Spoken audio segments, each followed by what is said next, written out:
Leute, willkommen in meinem Ernest im Wunderland-Kanal. Wir sind jetzt in Island. Island ist ein schönes Land. Und wir sind jetzt hier beim Vulkan.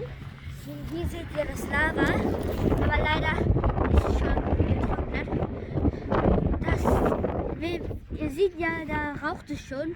Also ist es sehr gefährlich, wenn man da drauf geht. Es ist überall voll mit Lava. Und wir gehen jetzt raus.